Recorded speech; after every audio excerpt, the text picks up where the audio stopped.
Breaking news చూస్తున్నాం. తెలంగాణ రాజకీయాల్లో అనూహ్య పరిణామాలు చోటు చేసుకున్నాయి. మంత్రి కొండా సురేఖ కుమార్తె సుస్మితా పటేల్ ఇటీవల సీఎం రేవంత్ రెడ్డిపై తీవ్ర స్థాయిలో విమర్శలు చేసిన విషయం అందరికీ తెలిసిందే.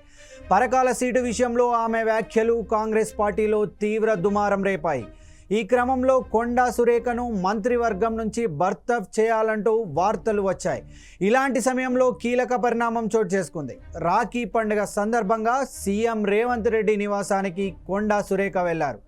రేవంత్ రెడ్డికి రాఖీ కట్టిన సురేఖ కొద్దిసేపు ఇటీవల జరిగిన అంశాలపై చర్చించినట్లు తెలుస్తోంది.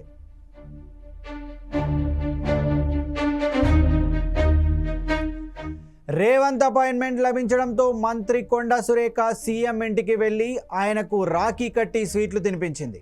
అంతకు ముందు మంత్రి దాసరి అనసూయ సీతక్క కూడా సీఎం రేవంత్ రెడ్డికి రాఖీ కట్టి ఆప్యాయతను చాటుకున్నారు.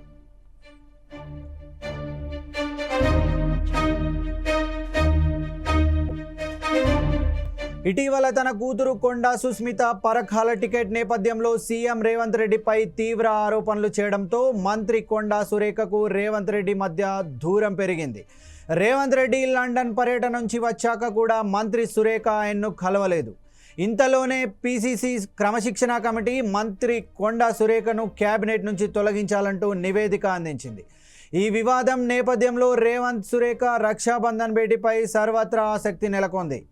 రాఖీ తంతుతో వారి మధ్య అనుబంధం మళ్ళీ పునరుద్ధరించబడిందా, వారు ఈ సందర్భంగా ఏం మాట్లాడుకున్నారన్న దానిపై ప్రస్తుతం ఇంకా స్పష్టత రాలేదు.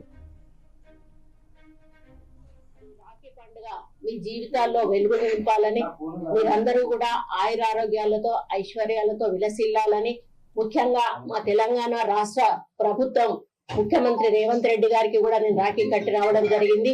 వారికి కూడా మా ఆడపడుచులందరి దీవెన కూడా ఉంటుంది. వారి మంచి సుపరిపాలన అందించాలని, తెలంగాణను అన్ని రంగాల్లో అభివృద్ధి పథంలో నడిపించడానికి వారికి శక్తిని యుక్తిని ఇవ్వాలని, వారి ఆశీర్వాదం కూడా మా ఆడపడుచులందరి మీద కూడా ఉండాలి అని చెప్పి మరి కోరుకుంటూ మళ్ళీ ఒకసారి మీ మీడియా పరంగా ప్రపంచ వ్యాప్తంగా రాఖీ పండుగ జరుపుకుంటున్న ప్రతి ఒక్కరికి కూడా రాఖీ పండుగ శుభాకాంక్షలు తెలియజేస్తూ సెలవు తీసుకుంటాం.